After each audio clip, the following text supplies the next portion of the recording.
Ассаламу алейкум баршаңызға. Жалпы менің видеомды көріп, сіздерге пайдалы болып жатса, менің каналым сіздер үшін өте пайдалы болып жатса, мен қуаныштымын. Маған тіркеліп кетсеңіздер, өздеріңіз үшін өте пайдалы болады. Жалпы достар, мен намаздың өзімнің өмірімде көрген қаншама пайдаларын бөліскім келеді. Айта кетейін, неге бетіңді жауып қойғансың, дауысың қалай шығып тұр деген секілді айтсаңыздар, мен жай ғана өзімнің түрімді көрсеткім келмейді, және де дауысыма біршама эффект қосамын. Сол себепті де бұған аса қатты мән бермей, менің осы өмірдегі намазымнан алған қаншама пайдалар жайында айтып өткім келеді. Жалпы өмірде көптеген адамдар өмірі намазға дейін және де намаздан кейін болып екіге бөлініп жатады. Мен бұны уағыздармен болмаса намаздың ақыреттегі пайдалары жайлы көп нәрсе айтып бере алмауым мүмкін, себебі білімімді оған жеткілікті деп есептемеймін.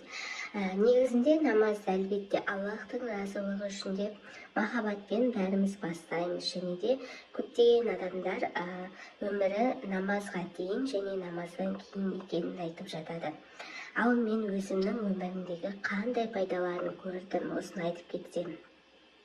Ең бірінші орында Аллахтың қалауымен, Аллахтың разылығы үшін деп намаз оқып бастағаннан кейін мен бастырылып қалу деген әдеттен өте бір құтылып қалдым, өте қатты қуандым десем де болады. Бірақ та намазды енді ғана бастаған алғашқы бірінші, екінші апталарда менде бастырылу бірден кеткен жоқ, бастырылу одан сайын күшейіп кеткен тұстары болды. Бірақ намазды, 5 уақыт намазы, парыз намазды тоқтатпай оқи берудің көп көмегінің бірден бірі сол мен бастырылудан құтылдым. Мен 20 жыл бойы бастырылудан өте қатты зардап шеккен адаммын десем болады. Күнде аятул курсиімді оқып, жаңағы неше түрлі сүрелерімді, зікірлерімді айтып жатсам да, оған дейін менде бастырылу деген қайтпаған, қаншама молдаларға да оқытылған едім. Бірақ осы намазға келгеннен кейін менде бастырылу жаймендеп кетті. Бастапқыда мені біршама қинады негізінде. Енді былайша айтқанда, кімдер басатынын өздеріңіз де жақсы білесіздер. Бірақ та осы намазды толық оқи келе бастырылудан құтылдым.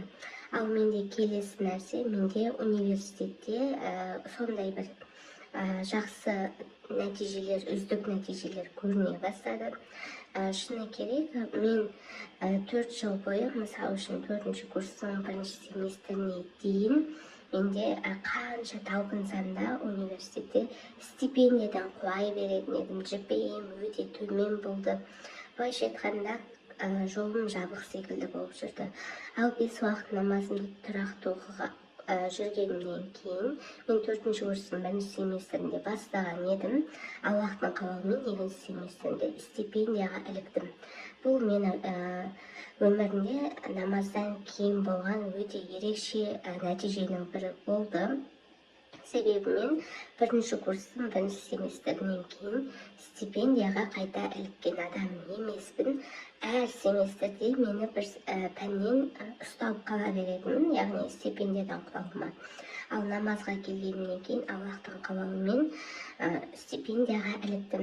Әлбетте тахаджудта да сұрап жүрдім мен, Аллахым, хотя бы осы бір соңғы семестрде стипендияға ілініп, тағы да стипендия алайыншы, мен қатты қалаймын деген секілді тіледім. Және де Алланың қалауымен менде стипендияға іліндім, және де GPA балым көтерілді.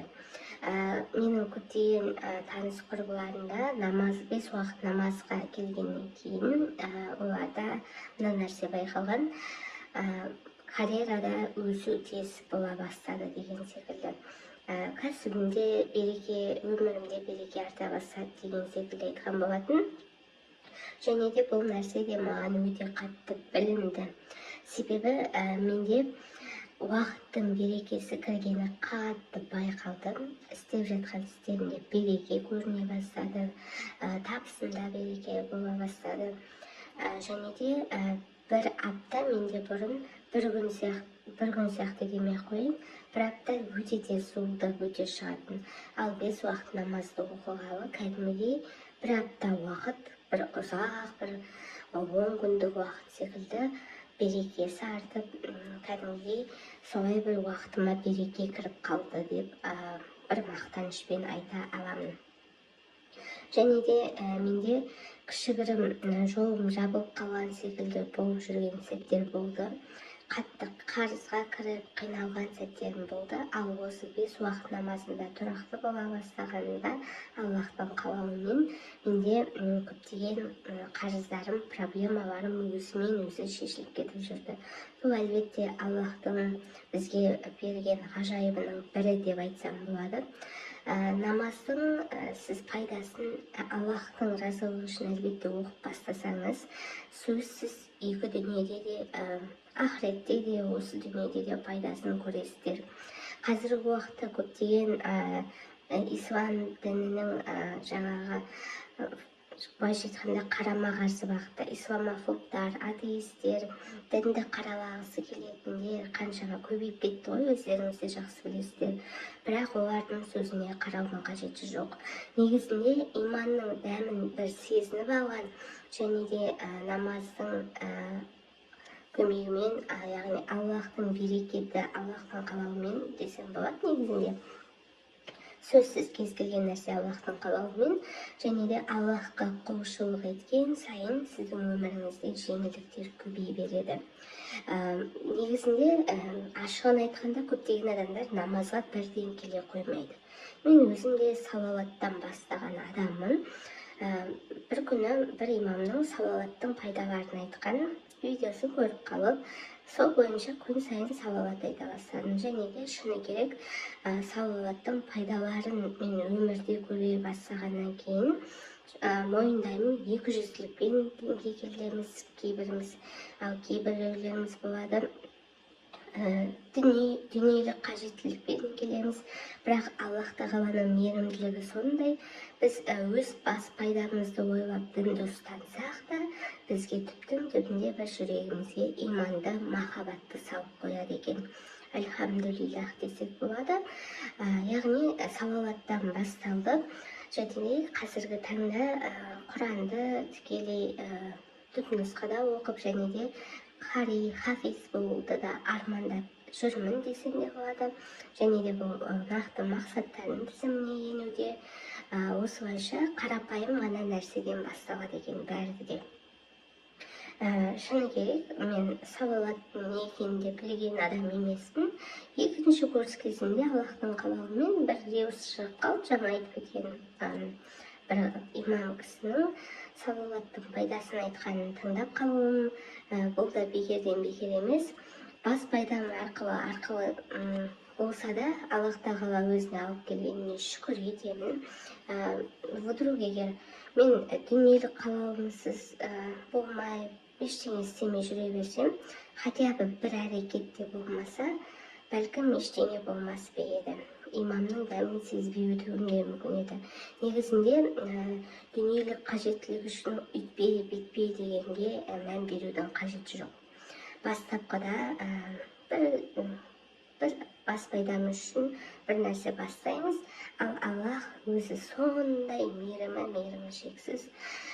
Сен өз пайдаңды ойлап келдің деп бізді өзінен кері итермейді. Құрметті сіңлілерім, ағаларым, мені кім көріп отырса да, баршаңыз үшін бір айтқым келетін нәрсе осы.